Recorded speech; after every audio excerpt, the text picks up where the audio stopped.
제가 읽겠습니다. 그들이 듣고 크게 노하여 사도들을 없이 하고자 할세.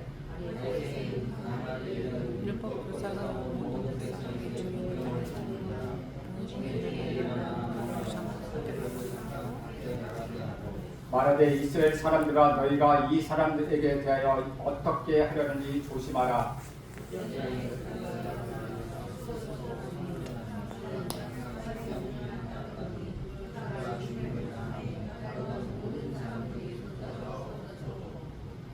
그 후 호족할 때 갈릴리 유다가 일어나 백성들을 꿰어 따르게 하다가 그도 망한즉 따르던 모든 사람들이 흩어졌느니라.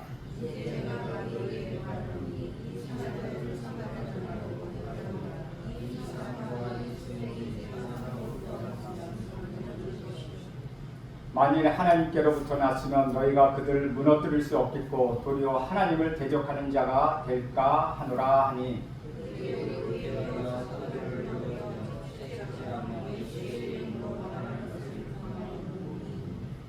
사도들은 그 이름을 위하여 능력받은 일에 합당한 자로 여기심을 기뻐하면서 공회 앞을 떠나니라. 그들이 날마다 성전에 있든지 집에 있든지 예수는 그리스도라고 가르치기와 전도하기를 그치지 아니하니라. 아멘. 이것은 주님의 말씀입니다. 오늘은 우리가 잘 아는 예수님을 그 감옥에서 나와서 예수님을 전하고 있는데 다시 그들로부터 핍박을 받는 이야기입니다. 요즘 첨단 과학인 IT 기술이 발달함에 따라서 인터넷 또는 여러분이 갖고 있는 휴대전화, 젊은 사람들을 또는 사람들이 많이 쓰는 페이스북, 트위터, 인스타그램 그런 것들을 통해서 돈도 별로 들지 않고 순식간에 수많은 사람들에게 메시지를, 문자를 퍼뜨릴 수 있게 되었습니다. 그리고 바로 그러한 힘이 소프트 파워라고 우리는 이야기하고 있습니다. 소프트웨어가 잘 발달하니까 그 힘으로 인하여 쉽게 문자들을 보낼 수 있게 된 것이죠. 그것 때문에 바로 10여 년 전에 튀니지나 이집트나 리비아 같은 나라에서 그 SNN 때문에 독재자들의 정권이 붕괴되는 일이 일어났습니다. 오렌지 혁명이라고 하기도 합니다. 중국이 미국의 군사력보다 더 두려워하는 것은 국민들에게 스토리가 퍼져서 자기들에게 민주주의를 달라고 국민들이 일어나는 것, 그것을 중국이 가장 두려워한다는 것이죠. 그 대표적인 예로 천안문 사건, 중국에 같은 일이 있습니다. 또한 홍콩이 중국으로 반환됐을 때 홍콩에서 일었던 민주화 운동들이 바로 그런 것이었죠. 북한은 더 한다고 할 수 있습니다. 탈북한 전지 북한 고위층에 의하면 북한 정부가 가장 두려워하는 것이 주민들에게 외부 세계의 정보가 전달되는 것이라고 이야기하고 있습니다. 그래서 그것들을 필사적으로 통제하고 막고 있다는 것이요. 그렇다면 교회의 파워는 무엇입니까? 교회는 이 건물 하드 파워에 있지 않고 교회도 소프트 파워에 있다는 것이죠. 교회의 힘은 스토리에 있다는 것입니다. 교회의 능력의 핵심이 복음이며 그 이야기의 중심이 바로 우리 구주 예수 그리스도라는 것이죠. 예수 그리스도의 십자가의 죽음과 부활의 메시지야말로 우리들의 능력의 근원이 된다는 것입니다. 죽으시고 부활하신 구원자이신 예수 그리스도, 그분의 이야기가 교회를 움직이는 능력의 핵심이고 이 세상을 변화시킬 수 있는 핵심이라고 할 수 있습니다. 이것을 벌써부터 간판 사도들이 바로 그 스토리, 그 이야기를 전한다는 것이죠. 예수 그리스도의 부활을 선포했습니다. 그렇게 담대히 선포한 것이 대하여 반응은 어떻습니까? 그들의 반응을 보면 33절에 이렇게 기록합니다. 그들이 듣고 크게 노하여 사도들을 없이 하고자 할세. 유대 종교 지도자는 사도들의 메시지를 듣고 심히 분노하였습니다. 이전에도 똑같은 메시지를 듣는 사람들은 사도행전 2장에 형제들아 우리가 어찌할꼬 하고서 회개하고 예수를 믿고 세례를 받고 하나님의 자녀가 되어 새 생명을 얻었습니다. 그런데 이 사람들은 똑같은 예수 그리스도의 부활의 메시지를 듣고는 오히려 크게 분노했다는 것이죠. 사실 설교자가 별로라는 말을 들으면 그렇게 좋지 않습니다. 그런데 그런 정도가 아니라 누가 제 설교를 듣고 나가서 당신을 죽이겠소, 당신 죽여버릴 거야 라고 한다면 얼마나 끔찍한 일이겠습니까? 다른 이단적 가르침을 한 것도 아니고 우리 구주 예수 그리스도의 십자가와 부활을 전했는데도 종교 지도자를 왜 그렇게 격분했을까요? 첫째는 자기들은 의롭기 때문에 회개할 것이 없고 예수의 십자가 보혈도 필요 없다는 강팍한 마음 때문이었다는 것이죠. 그것이 무엇보다도 그들의 육에 속한 사람이라는 것을 표현하고 있습니다. 아무리 교회에 출석하고 종교적인 의식에 잘 참석하고 성경 지식이 있고 직분이 있어도 그 마음속 깊은 곳에 가치관이 세상적인 가치관, 성령의 말을 이해하지 못하고 받아들이지 못한다면 참 안타까운 일이지 않습니까? 둘째, 이들 뒤에 사탄 마귀가 있다는 것입니다. 그들은 자기들이 사탄에 의하여 이용당하고 있다는 것을 전혀 몰랐다는 것이죠. 그러나 그들 뒤에는 악한 세력이 있었습니다. 왜냐하면 마귀는 마음의 영이고 살인하는 영이라고 말하고 있기 때문입니다. 마귀는 예수님의 일을 대적하고 예수님을 싫어합니다.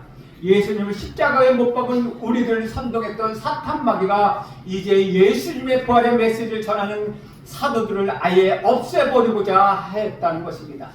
그런데 이 위기 순간에 의의 일이 발생합니다. 34절 35절 봅니다.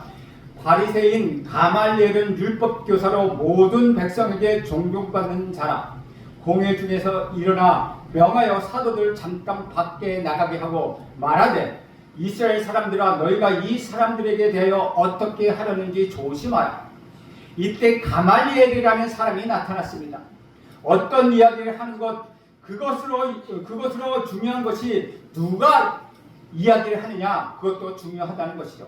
똑같은 말을 해도 별것이 아닌 사람들이 하는 것과 아주 중요한 위치에 있는 사람, 권력을 가진 자가 하는 그 말의 무게가 더 달리 느껴진다는 것이죠.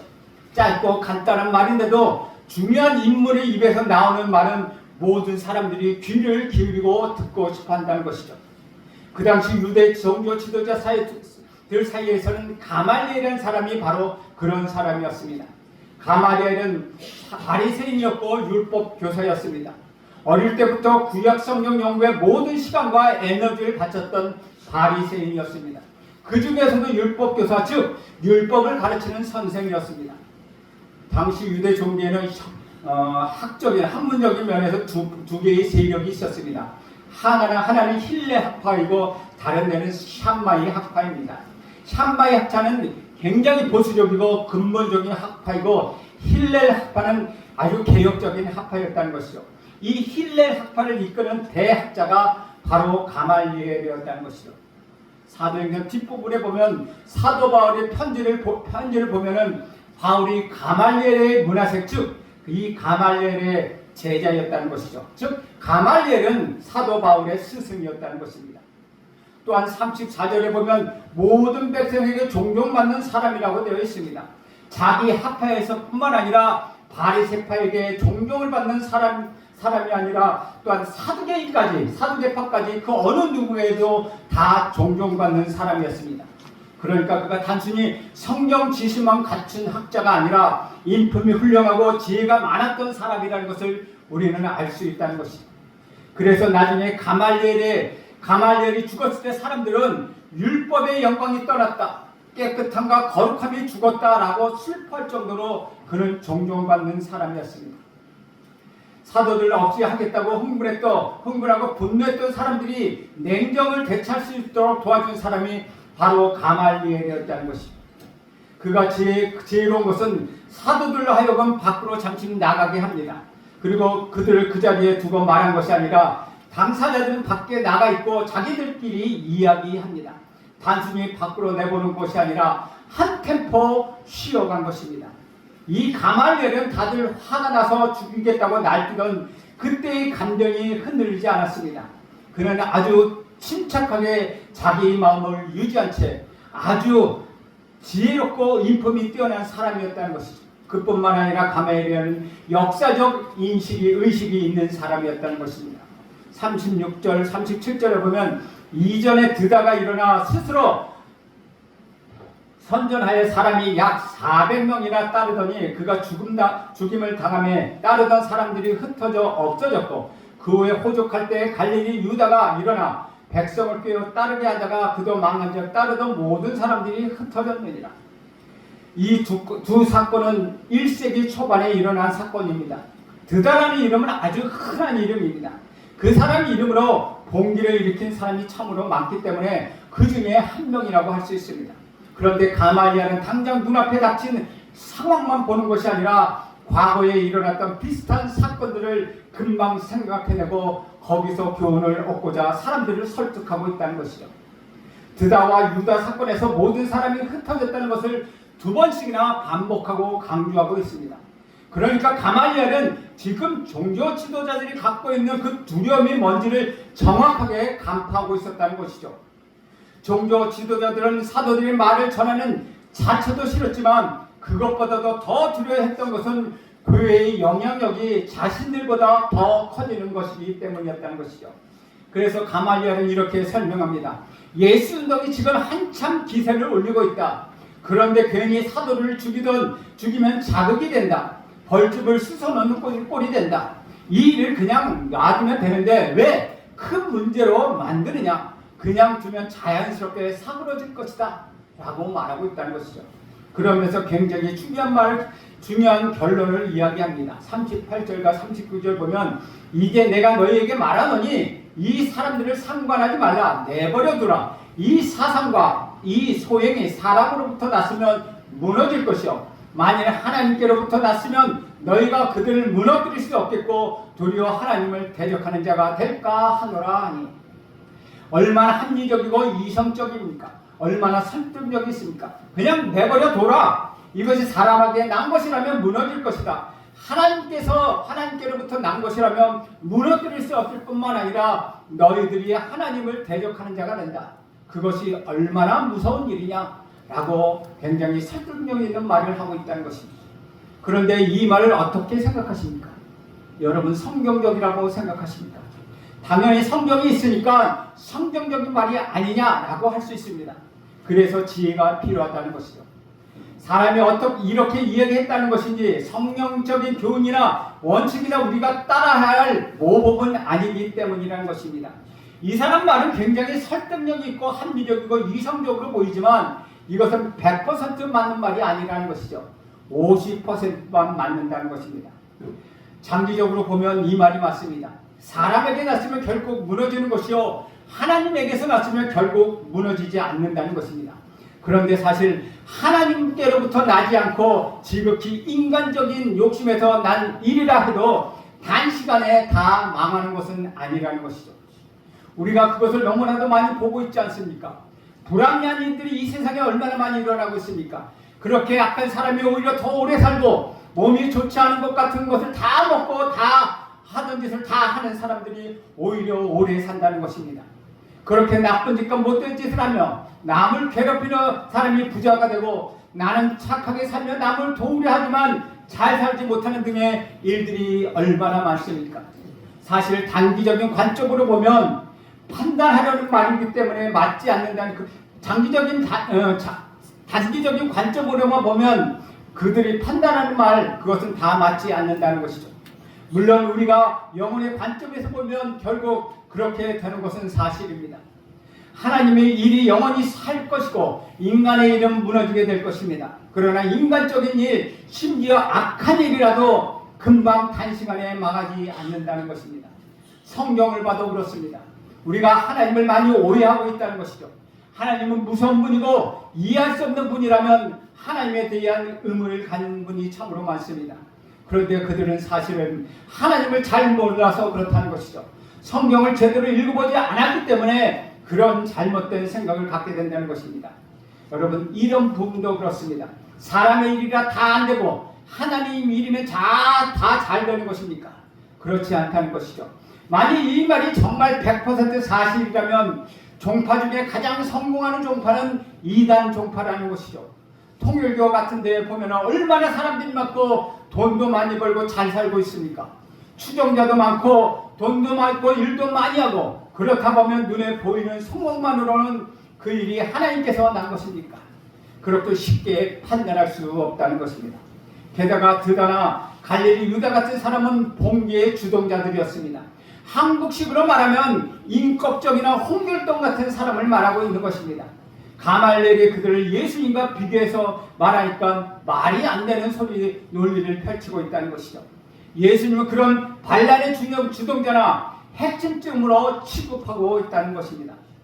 사랑하는 여러분, 장기적인 관점에서 바라보시죠.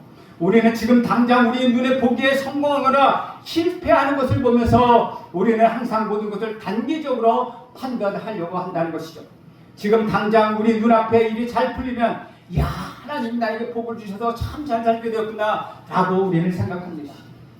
여러분, 구약 성경에 보면 사울 왕이 다윗을 죽이려고 쫓아다닙니다. 의로운 다윗이고 자기 사유인데 그를 적수로 생각했습니다. 그런데 다윗에 대한 정보를 주지 않는 사람들에겐 사울은 막 욕하고 그들을 못 살게 합니다. 다윗이 어디 있다고 정보를 준 사람들에게는 하나님의 복을 받을지어다 라고 그들에게 축복합니다.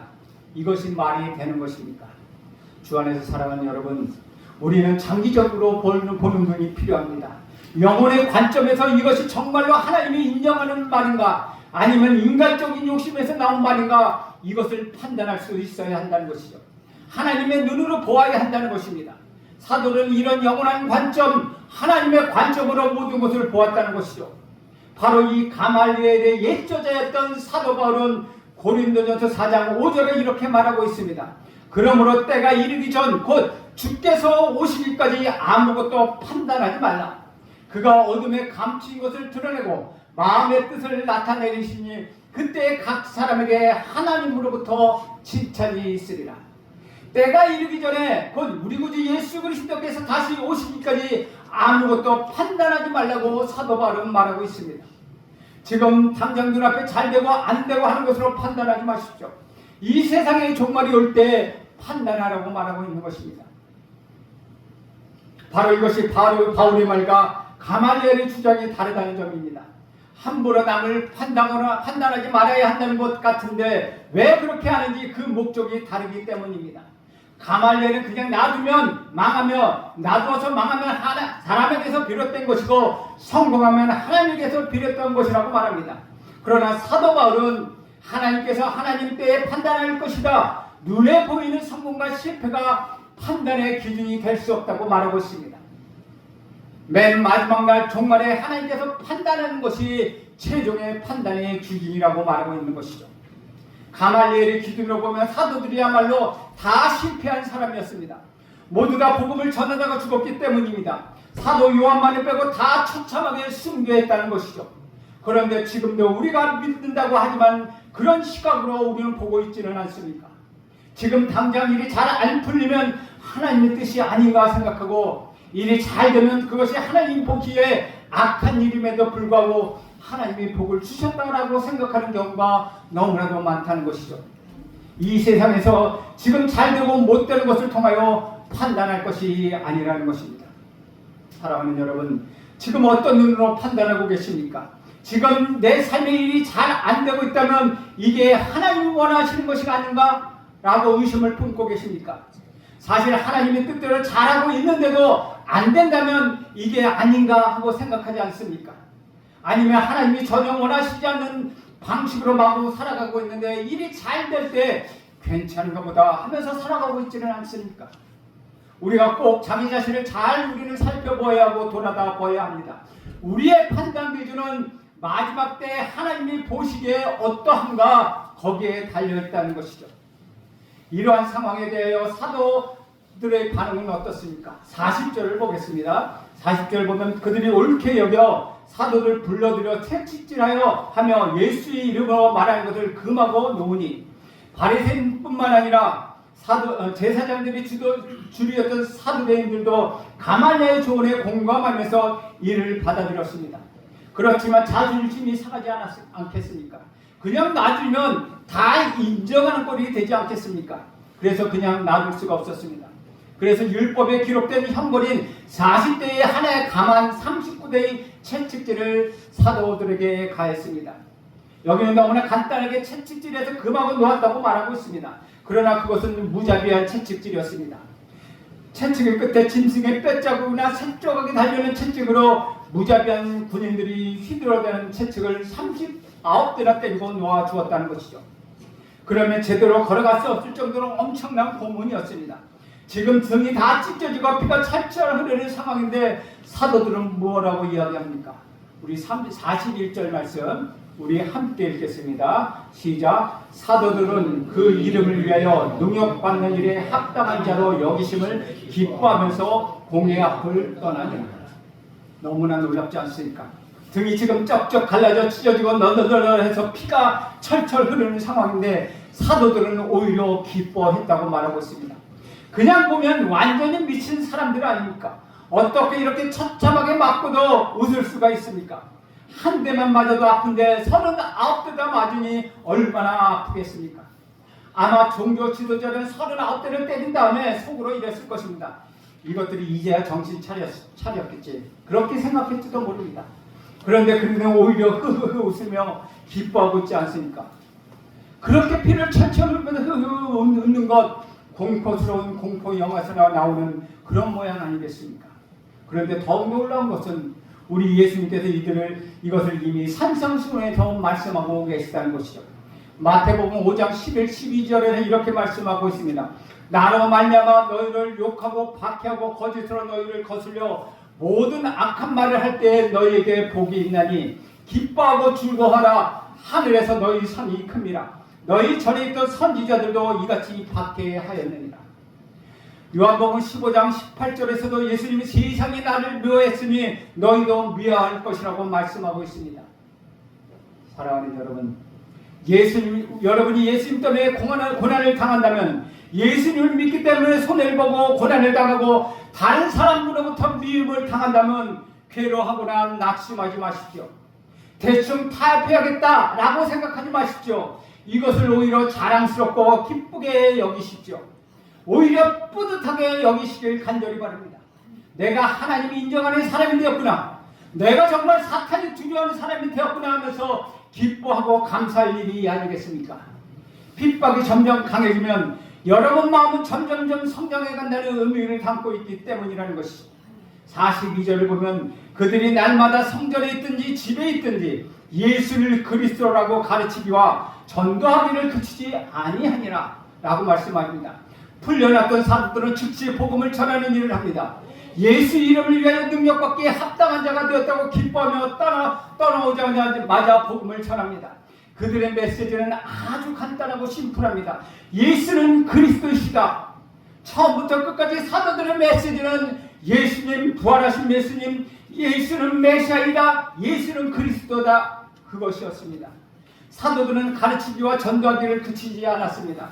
가르쳤고 전도했다는 것이죠. 여기서 전도했다는 것은 우리가 얘기하는 예수님 믿으세요 라고 전도하는 것이 아니고 설교와 선포를 했다는 것입니다. 선포된 복음이 정확하게 이해되도록 설명해주고 적용할 수 있도록 그들에게 가르쳤다는 것이죠. 또한 이들은 장소를 불문하고 말씀을 전했다는 것입니다. 성전에 있든지 집에 있든지 예수는 그리스도시다, 예수는 구원자라는 것을 전하고 가르치셨다는 것입니다. 성전 안에 복음을 전해야 할 사람이 많이 있었고 집에 있을 때도 예수가 그리스도라는 것을 선포하며 자세히 가르쳤다는 것입니다. 그런데 여기서 우리는 한 가지 의문점을 갖게 됩니다. 사도들은 원래 어떤 사람들이었습니까? 이 사람들은 원래 자기들만 알던 아주 이기적인 사람이었습니다. 우리 예수님을 3년 동안 따라다니면서도 예수님이 자기 고난과 죽음과 부활을 이야기하는 동안 그들은 뒤에서 누가 더 크냐 싸우고 있었습니다. 예수님이 곧 예루살렘에 가서 왕이 되실 줄 알고 따랐는데 왕이 되시면 누가 제2인자가 될 것인가 나를 가지고 그들은 싸우고 있었다는 것이죠. 또한 예수님이 십자가에 못 박혀 죽으시는 그 결정적인 순간에 내가 꿈꾸던 것이 다 틀렸구나 하고 다 도망가러 갔던 비겁한 사람들, 그들이 사도들이 아니었습니까? 그런데 그렇게 비겁하고 겁쟁이였던 배신자였던 사람들이 지금 유대 종교 지도, 최고의 종교 지도자 구체적으로 위협을 가리고 때리기까지 하며 이것을 절대 전하지 말라고 살기 등등하게 위협했음에도 불구하고 그들은 전혀 신경을 쓰지 않고 언제 어디서나 예수는 그리스도라고 그는 선포하며 가르치기에 힘썼다는 것이죠. 얼마나 놀라운 변화입니까? 이것이 다 성령을 받았기 때문이라는 것이죠. 그 이전에 예수의 부활 때문이라는 것입니다. 결국 예수의 부활 때문에 그들은 이렇게 변화되었다는 것이죠. 자신들이 버렸던 그 예수님, 놀랍게도 죽음을 깨뜨리고 부활하셨습니다. 죽음을 이기시고 부활하신 예수님이 바로 자신들이 그토록 기다리던 그 그리스도라고 그들은 이해했다는 것이죠.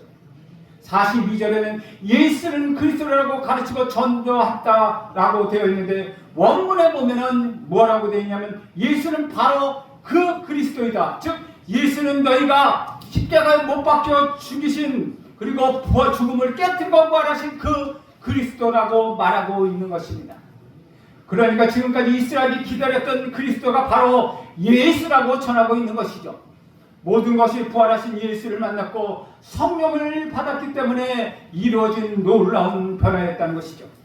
비록 사도들이 놀랍게 복음을 선포했지만 교회의 역사를 보면 마귀는 여기까지 결코 끝까지 끝내지 않았다는 것이죠. 계속해서 교회를 파괴하려는 시도들이 포기되지 않았다는 것입니다. 그 1세기 중후반에 네로 2차에서 수많은 그리스도인들이 순교했다는 것이죠. 그때 베드로와 바울도 처형을 당했습니다. 그리고 제2의 네로라고 불리우는 황제 도미티아누스가 억압을 하며 그 앞에서 많은 사람이 억압을 당하고 죽임을 당했습니다. 그때 요한은 뜨거운 끓는 기름물에 들어갔다가 겨우 살아나서 밤모습으로 유배하고 거기서 요한계시록을 썼습니다. 3세기에 들어서 핍박이 조직적으로 체계에 이루어졌습니다. 데시우스 형제 아래서는 로마의 감독 파피아누스를 비롯하여 수천 명의 그리스도인들이 황제의 이름의 제물로 바쳐주기를 거부했다가 죽음을 당했습니다. 콘스탄틴 대제가 회심하기 전후에 박해를 갔던 황제 디오플레아토누스는 그는 기독교를 근절시키겠다고 하면서 4가지 칙령을 공포합니다. 첫째는 교회를 불태워라, 둘째는 성경을 압수하라, 셋째는 성직자들을 고문하라, 넷째는 그리스도인 공무원은 시민권을 박탈하고 완강하게 뉘우치지 않으면 처형시켜라. 이 4가지를 공포하여 아주 그리스도인들을 교회를 몰살하려고 했다는 것입니다. 여러분, 지금도 공산권과 이스라엘권에서는 믿는 사람과 교회가 지금도 핍박당하고 있지 않습니까? 심지어 죽음을 당하고 있다는 것입니다. 중국의 시진핑은 성경을 새로 써서 자기들의 마음에 들지 않는 말은 다 빼버리고 성경을 새로 껴서 시진핑을 찬양하는 성경을 새로 만들었습니다. 중국에 있는 모든 선교들이 다 추방되었습니다. 중국에 있는 교회들은 다 폭파당했습니다. 이렇게 그들은 아직도 교회를 핍박하고 있지 않습니까? 어떤 경우는 이래가지고는 교회가 살아남을 수 있을까 하고 의문을 품기도 합니다. 그러나 여러분, 두려워할 필요가 없습니다. 이러한 핍박은 오히려 교회를 더욱더 연단시키고 훈련시키고 있다는 것이죠. 사랑하는 성도 여러분, 이런 핍박이나 박해는 기도와 찬양을 부르게 합니다. 이런 핍박이나 박해는 우리를 하나님의 주권과 그리스도의 고난 속에서 우리를 그리스도와 함께 온전히 하나가 되게 합니다.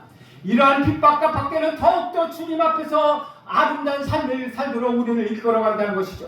그러므로 핍박과 박해가 아무리 고통스럽다 하더라도 우리가 환영할 만한 일이 아니겠습니까? 오히려 예수 그리스도의 이름으로 능력받는 것을 기뻐할 수 있는 것이 우리가 그리스도인들이라는 것입니다. 주 안에서 사랑하는 여러분, 저는 여러분이 진짜 그리스도인, 진짜 교회가 되길 간절히 원합니다. 여러분이 진짜 예수만을 생각하고 진짜 예수만 이야기하고 진짜 예수만 전하는 진짜 그리스도인, 진짜 교회가 되길 간절히 원합니다. 우리 주님 때문에 흥분하고 기뻐하며 비록 그 이름을 위하여 능력을 당할지라도 오히려 주님의 큰 품을 경험하는 저와 여러분 되길 간절히 바랍니다. 기도하겠습니다. 하나님 아버지, 오늘도 사도들이 말씀을 전한 것처럼 하나님 주 예수 이름을 위하여 능력받기를 하나님 기뻐했던 것처럼 우리도 박해가 찾아오고 고난이 찾아온다 하더라도 하나님 것을 능히 이겨내며 기뻐하며 찬양할 수 있는 믿음을 우리에게 허락하옵소서. 예수님의 이름으로 기도합니다. 아멘.